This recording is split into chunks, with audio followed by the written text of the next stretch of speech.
I'm Maria Cahill. Welcome. And I'm just, uh, we are going to start with a native land acknowledgement. We are going to center some loved ones. Amelia, I'm recording. And through a remembrance ceremony. And then we're going to have a couple of speakers.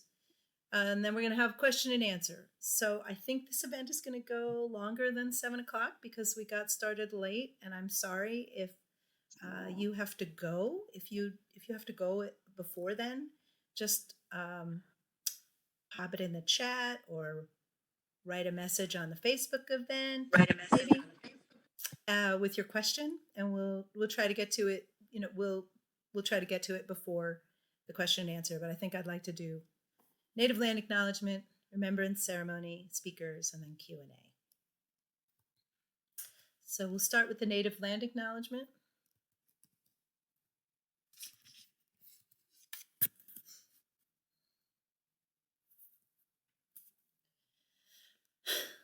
We struggle for justice for Pacific Northwest Family Circle loved ones and all stolen lives murdered by police. We do this on the stolen land of Indigenous people, including the Multnomah, the Chinook, the Clatskanie, the Kalapuya, the Malala, the Atfalati, the Wasco, the Wishram, the Yakima, the Cowlitz, the Clackamas, the Cathlamet, and many more not named here. Indigenous people thrived on this land since time immemorial, before the arrival of colonizers. For 10,000 years, land currently called the United States sustained 50,000 generations of indigenous nations. The Pacific Northwest especially supported thriving civilizations. People spoke hundreds of languages and managed these lands through history. It's likely that 25 million people were killed and others enslaved in the genocide colonizers used to establish control over the land now called the United States. Later, indigenous populations were and continue to be controlled by forced sterilization. Despite this, thousands of indigenous people descended from local tribes and elsewhere, about 30,000, continue to live in what is called Portland, Oregon. Nationally, they continue to experience the highest rate of police violence. Killing people to get and protect wealth is at least as old as the founding of the United States. When today's police kill loved ones, they are participating in a long arc of violence used by the government to secure the safety and wealth of a handful of overprivileged people. May our understanding of the history of government-supported violence perpetrated on Indigenous people inform the struggle for justice against police violence. May we receive justice, and may we serve and support the people on whose land we are either relatives, occupiers, or both.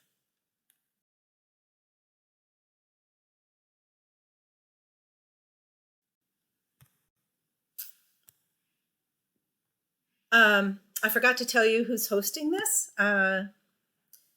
I'm from Pacific, my name is Maria Cahill. I use they, them pronouns, and I'm from Pacific Northwest Family Circle. And Pacific Northwest Family Circle is it's led by a group of families whose loved ones were killed by police in Oregon and Washington. And so the names that I'm about to read are the names of families who have, they're the loved ones of people who've been killed by police and who have families who are struggling for justice under the banner of Pacific Northwest Family Circle.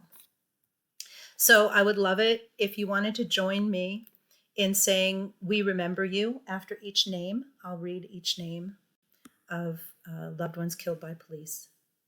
19-year-old Christopher Kalanji. We remember you. We remember you. We remember you. 22-year-old Bodie Phelps. We remember you. We remember you. 25-year-old Chance Thompson. We remember you. Remember you. 17-year-old Moose Hayes, known in death as Quanus Hayes. We remember you. Remember you. 24-year-old Terrell Johnson. We remember you. We remember you. 27-year-old Chase Hammer. We remember We you. remember you. 21-year-old Bradley Morgan. We remember We you. remember 27-year-old Daniel Isaac Covarrubias. We remember you. you. 29-year-old Alex Dold. We We remember remember you. 49-year-old Captain Brian A. Babb. We We remember remember you. 44-year-old Dino Case. We remember We you. remember 54-year-old Remy Sabi. We remember you. you. 48-year-old John Elifritz. We remember We you. 43-year-old Jesse Powell. We remember We you. remember 27-year-old Patrick Kimmins.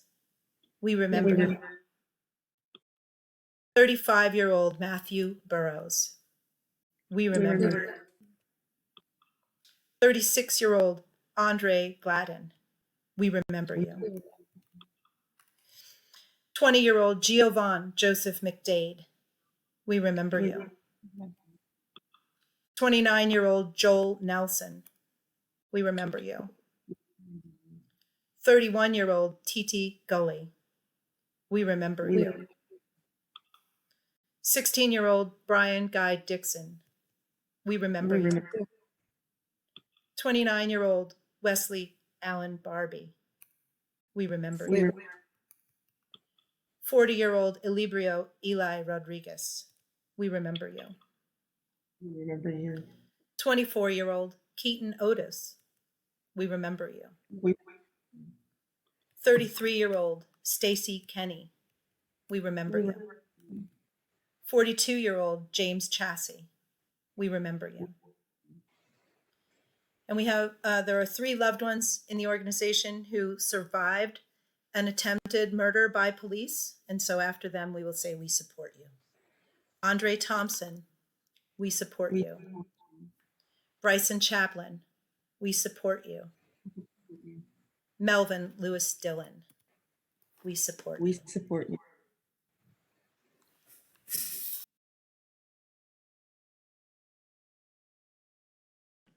Alex, would you like to give us an overview of the ballot initiative? Yes, I would.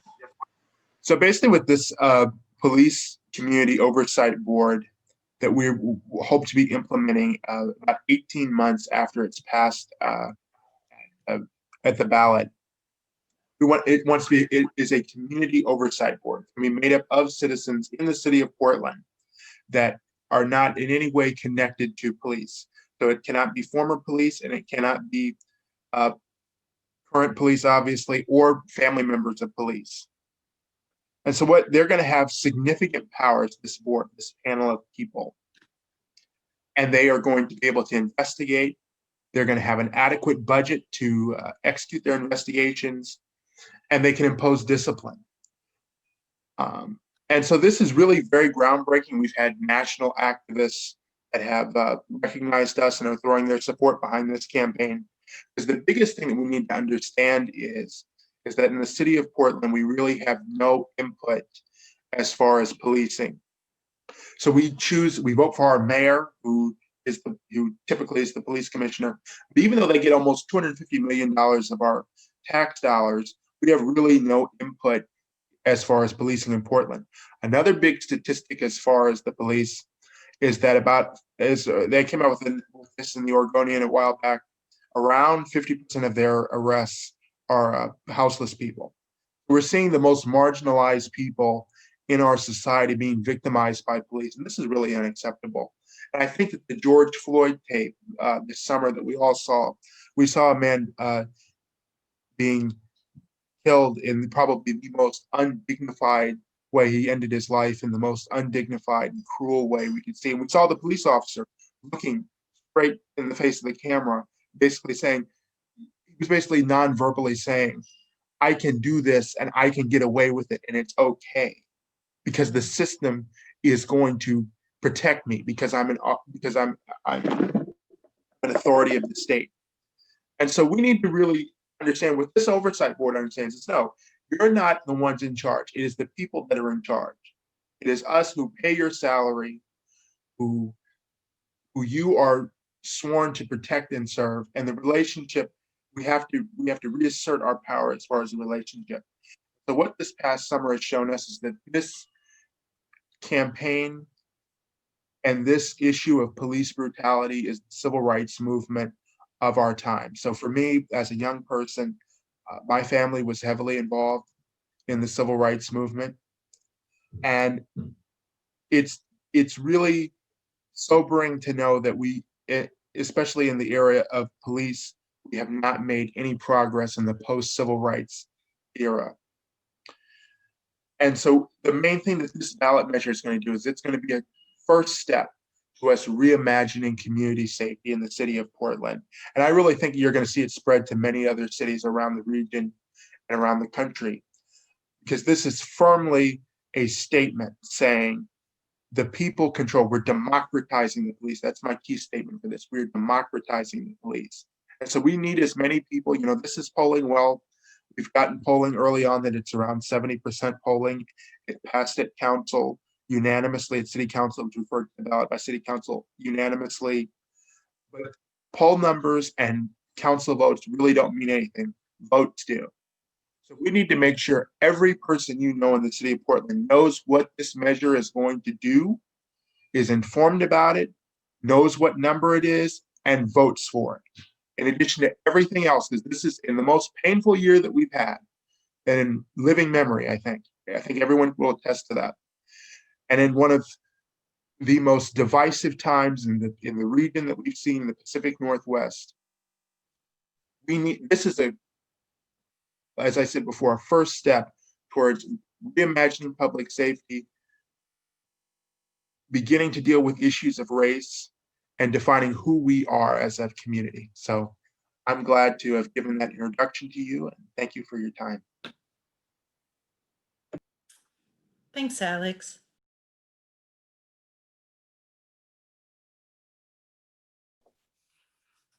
Go ahead, Sophia. Well, I'm here to tell you a little bit about my personal story with police murdering my brother, Matthew Burrows, in Niles, Ohio. And this how much this bill for police, or this measure for police accountability means to people like myself and people who've been affected, witnessed, and been a part of some type of police violence. One of the things that happened with my brother is, I will say that most of these cases were all avoidable. No one had to die. The police didn't have to kill these people, including my brother. I've been thinking about my background in the military and being involved in 2 wars, Desert Storm, Desert Shield, and this last one, Iraqi Freedom. And the rules of engagement during war are more stringent or strict than the police rules of engagement. It's like the Wild West when I compare the way the police are unaccountable for their actions. In the military, even when someone's trying to kill you, we are strictly held accountable for all of our actions and how we engage people. One of the things that I realized in my situation with my brother was that I wasn't allowed to get any information. I wasn't allowed to talk to the police officers. I wasn't allowed to get the evidence. I wasn't allowed to know anything. And this measure helps us allow the family members to get information on what has happened with their loved ones. We also know that there's a lot of information, especially in my brother's case, that was hidden and cover it up. Suddenly, the video cams didn't work or something of that nature. And there's no way for the family to hold anyone accountable for that. I mean, even in that sense, they're like, oh, our batteries weren't working. So there's no measures taken.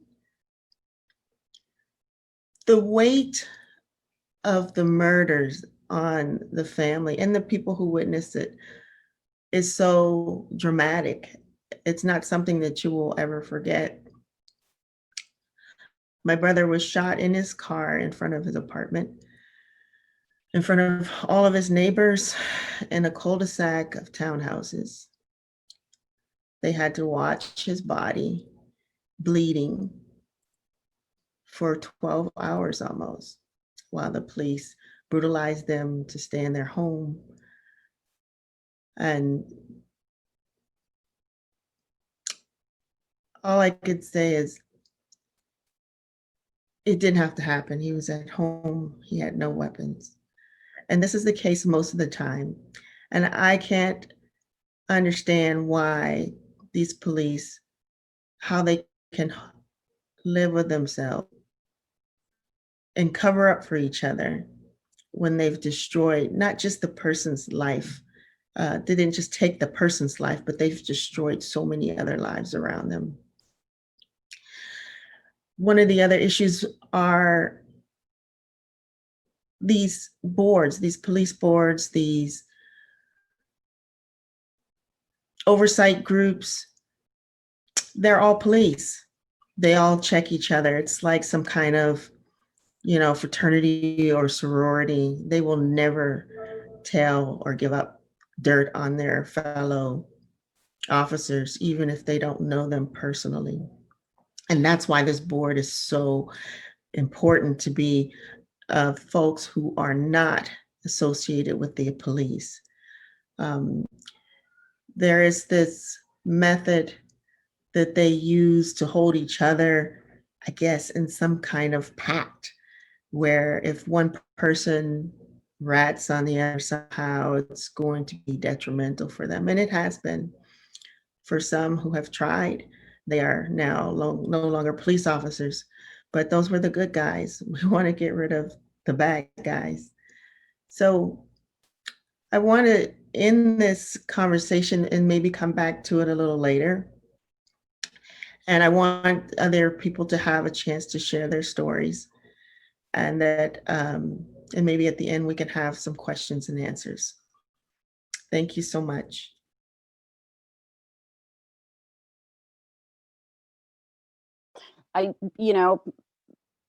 Some of you may be wondering why I'm from Eugene and I'm so concerned about this measure that's happening in Portland, and I'll tell you why. My brother was killed by the Eugene Police Department in 2015. He was a captain in the National Guard, and he was retired and on 130% disability for PTSD and TBI. He was on the phone with his VA therapist, who called police to do a well check, and they brought in SWAT and put snipers on his neighbor's roofs and surrounded him, brought in a bear cat and hailed him over a bullhorn to come out with his hands up. This is just a guy having a really bad day. They made it a lot worse, because 45 minutes later, he lay dead in his doorway. So, Sophia, I can, as we know, understand what that's like. So in particular, regarding this measure, one of the things that did happen here in Eugene had not happened, not only ever before, but as far as in the state of Oregon, and so far as much as I know in the nation, that a civilian review board was allowed to review a police shooting. So our police auditor was a veteran, and I spoke to him quite a bit, primarily because I'm kind of an asshole like that. I just wasn't going to let it go. If they didn't talk to me over the phone, I was just going to show up. But here's the whole thing, is so we had the civilian review board and we went through periods of time and months and they're reviewing this and all the evidence, and then they have the meetings and they do it themselves and they do it with everybody else, and we sit there and listen, and the bottom line is they came up with an 11-point power presentation of suggestions for the police. It had no power. So this, what Joanne Hardesty, what this 26-217, the measure can do is give the people power to do something. We have to take it out of that circle of control completely, to be able to subpoena documents. Do you know how long it took us to get our toxicology reports? Do you know what it was like to get our autopsies? This is something families struggle with because we aren't considered victims in eyes of the law. We are criminalized automatically. So this is something that's going to give power back to us by giving it to the people who really care. That's why I find this so incredibly important. I believe that if we can get it passed in Portland, that it's going to go state, it's going to go national, and we need to make sure it happens. And as far as the police auditor, whole Caballero, like criticizing it, of course she's going to criticize it because it will work. And when those programs and these situations work, they want to get rid of it because it stops revenue and it stops power being monopolized by the people who've been in power.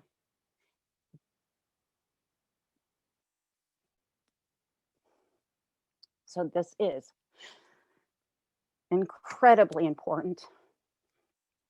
These things that we've talked about, being disciplining an officer, that's huge because every 2 years, did you know their records get expunged?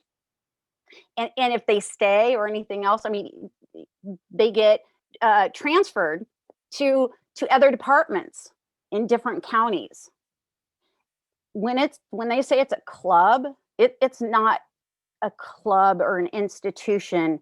It's a monopoly. It is something that is controlling us, and they're going to do every single thing in their power to keep their power. And this is the only thing I've seen in a long goddamn time might give it back to us. So sorry, I get a little emotional. So that's my piece. Thank you. Thank you, Stephanie. All of the families get emotional. Y'all have unwillingly sacrificed a loved one for this cause. And no one has to apologize for being emotional. You couldn't hear me on mute, but I was cheering you on. Thank you. You're welcome.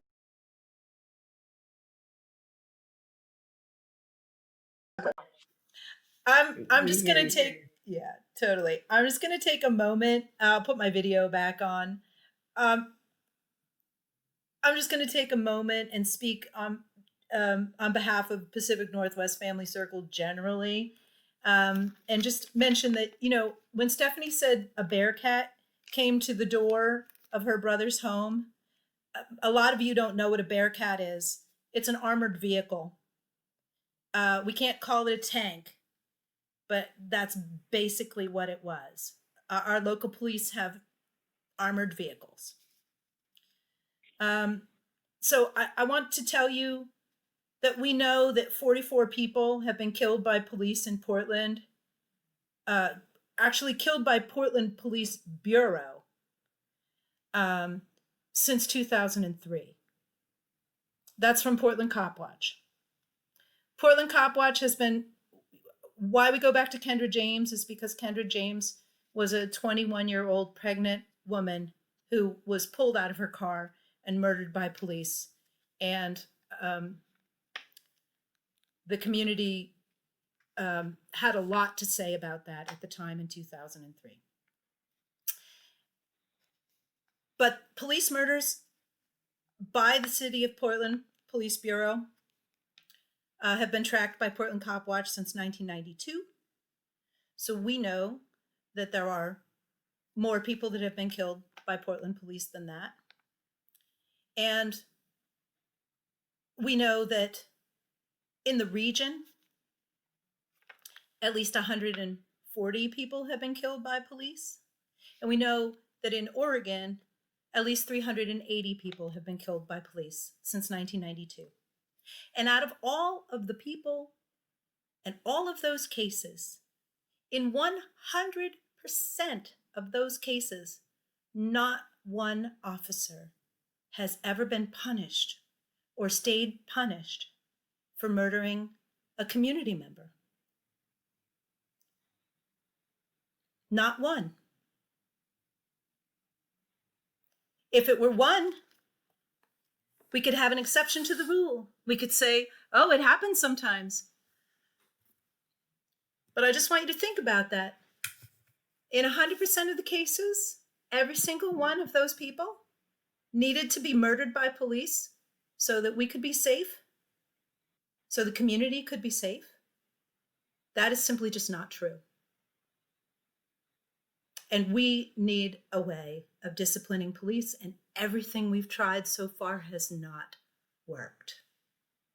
So this, in general, is why Pacific Northwest Family Circle family members are so excited about this.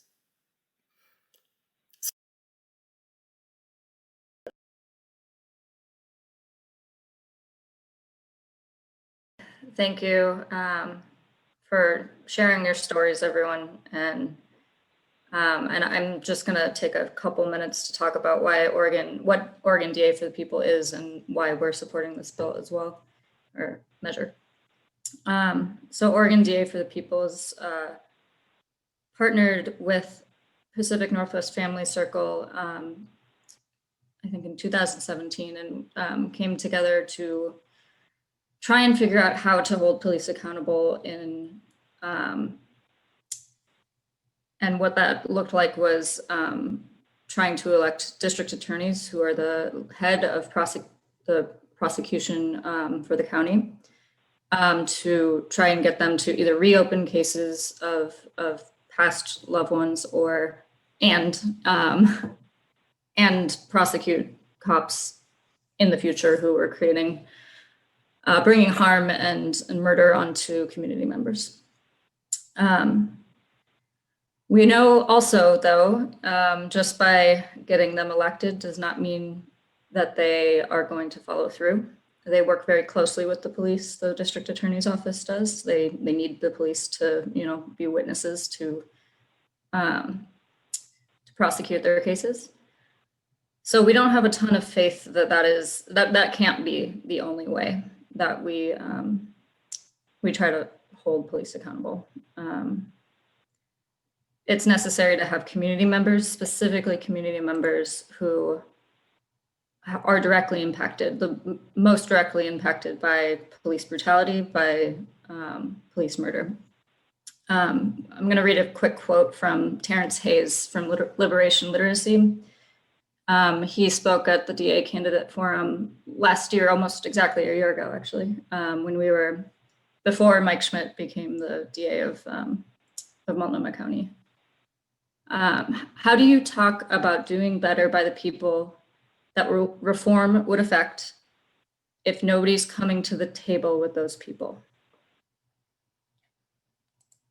And I just want to uplift those words, because I think what's exciting about this measure 26217 is that it's putting into the city charter a panel of community members who are explicitly directly impacted by marginalized and impacted by police violence and racism. So this is a beautiful model of what we want to see on multiple levels. We want to see it in the DA's office. We want to see it more community control and taking some of the power away from those institutions that have done so much harm. Yeah, I think that's it. Thank you for letting me share. Thanks, Kate.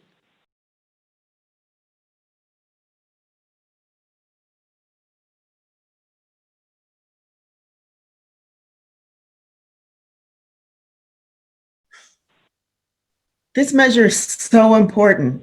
I just want to express how important it is for our whole community. It gives our community a chance to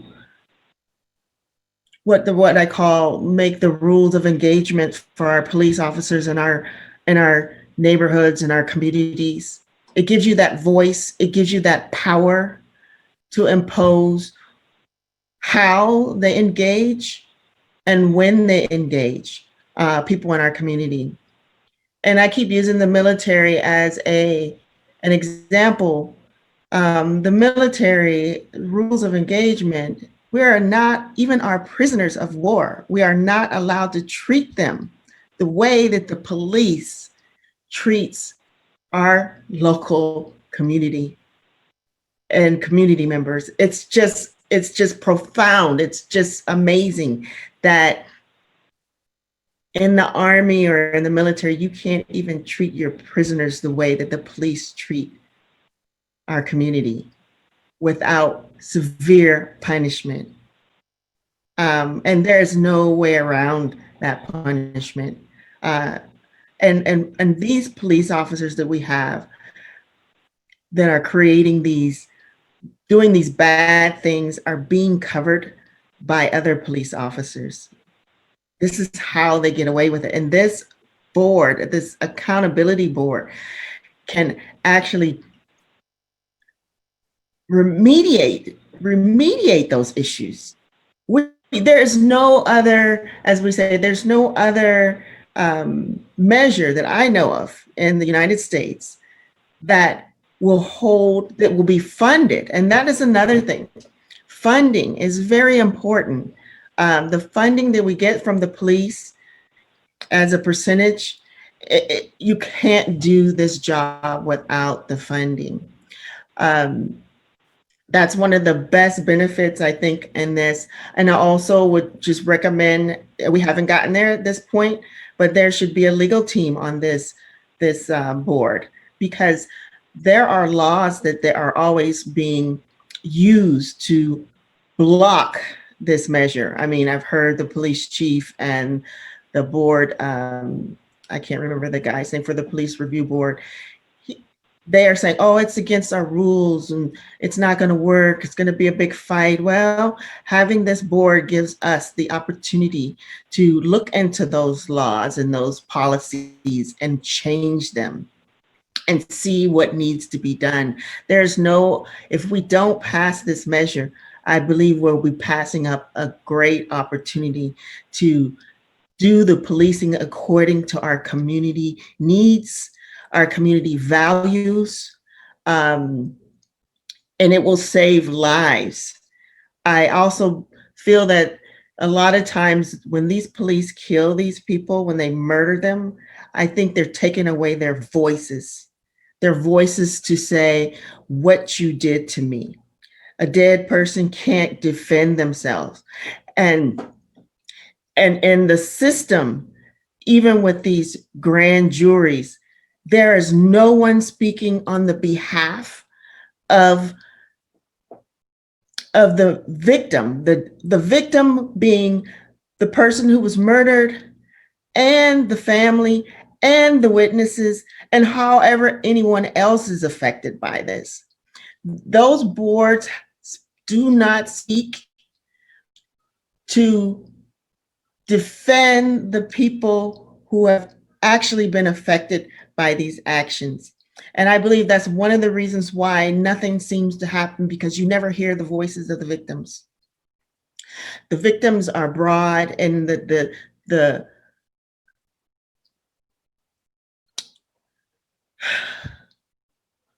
things that they have to go through, they go throughout their life. It's not just a one-time event. It affects your life completely, your life, the life of others. And I look at my brother, his incident, he just had a warrant out for his arrest, which was, the hearing was canceled and they pursued him. It was almost like some kind of wild chase of 2 miles from the courthouse when he was just driving home with 20 police cars for a warrant. He didn't have to be killed for that. He lives there. He was at his home. Where was he going? No weapons. He just came out of the courthouse, so no weapons. So where I'm going with this is, this measure gives us the power to, as a community, to make sure our policing rules of engagement are consistent with the values of the community and the values of life and the value of making a good community, not just for us, but for all the police. I know that these police, there's officers who want to be good, even if they're not, but they don't have a voice either.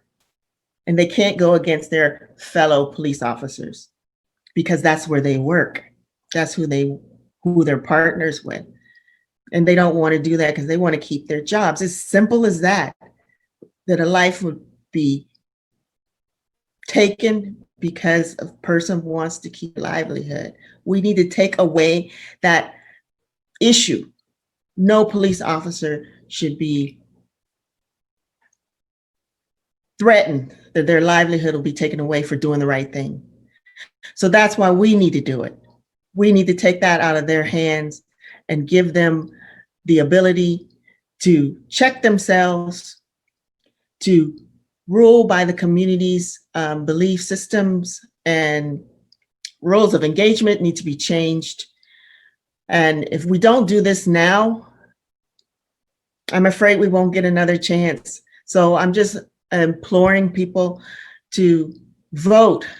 No life should be taken by police unnecessarily. And I will say, as Maria says,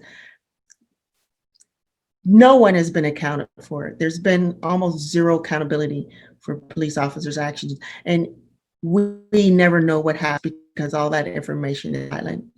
So we need to make sure that we are able to get full information about what's happening and have some control on the measures to change, reform the police rules of engagement, and also actions for discipline.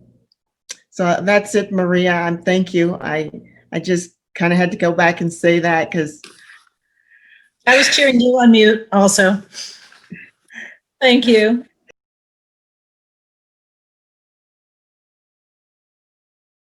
Yeah. Hi. So I'll say the question from Jen is, I'm curious how you go from wanting to do something like this to actually having it be a measure in your city, and how could we try to do the same in our own cities? And I'll be honest, I actually don't know. I am working on the campaign, but I joined in September after this was already on the ballot. But I do know that this was actually referred to the ballot by the city council. So some ballot measures end up on the ballot by like the community, like creating a petition, and you get enough signatures and it gets on the ballot. But this one was actually referred to the voters by the city council. Joanne Hardesty, City Commissioner Joanne Hardesty, really led that charge. But she really acknowledges that during the protest this summer, she received, I don't want to misquote the number, but like thousands of emails from protesters demanding this change. And so she knew that it was the right time and took action. So there's sort of two ways: is you really like go after those city leaders, depending on who it is in your city that's responsible for referring ballot measures, or there's the alternative approach of like petitioning and getting it on the ballot. And it probably depends on the city exactly how you do that, but that's how this ballot measure made it here. Alex, did you want to add anything to that? Yeah, so the biggest thing is it's just like Amelia said. We had we were really lucky by the fact that Commissioner Joanne Hardesty, who has been working for 30 years on this, was on the city council, and her team immediately, as soon as the protest, as Amelia said, it gotten some energy. She said, "Well, what can we do?" And this is the conclusion that they came up with. But I would suggest to people that live in other cities to start having discussions with your city council. Especially if this passes, I would say definitely, look, we have a precedent for it and we should have a discussion about this. And that's the best way I would go about it.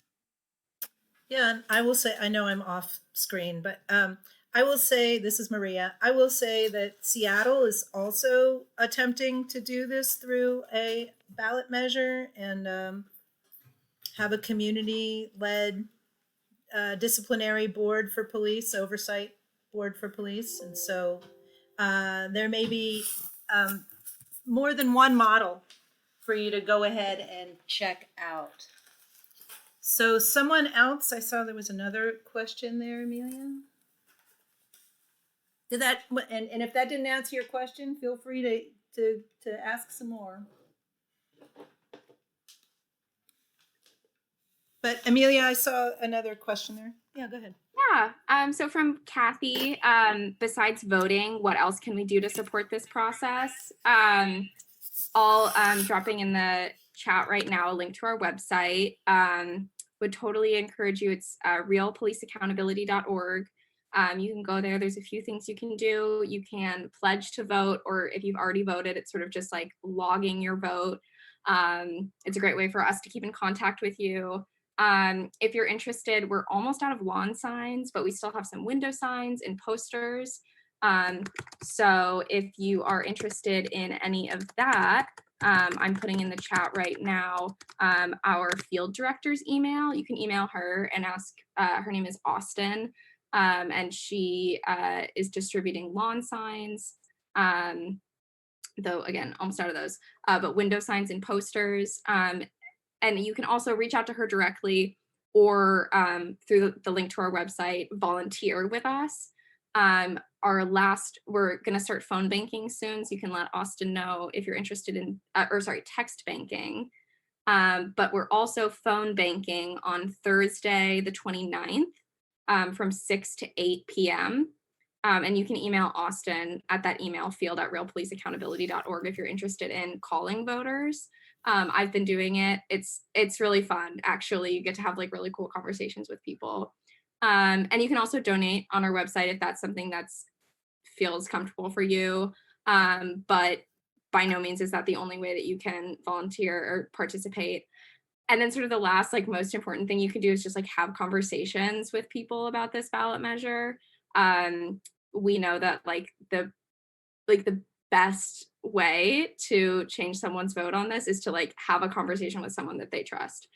So it could start by sharing something either from our social media or from Pacific Northwest Family Circle's social media or Oregon DI's family social media about the measure.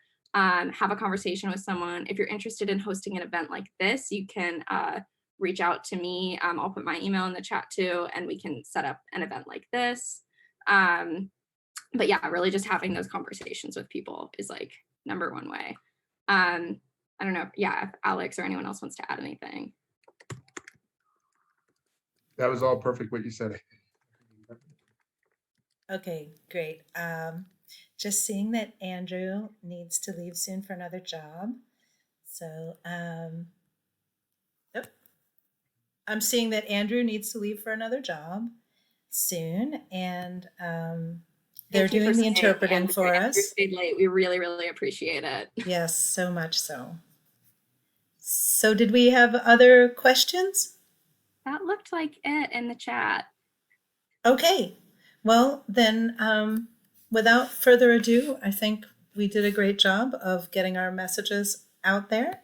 And I so appreciate your patience with the technical difficulties. We will put this out as a video and share it tomorrow.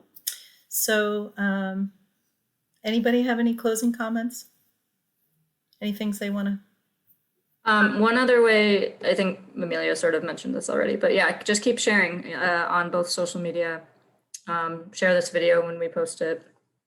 Just keep getting the word out. And vote. And vote off. Yeah. More than anything. Vote yes. Definitely. Yes. Okay. Thank you so much. Thanks, y'all. Thank you so much for joining us.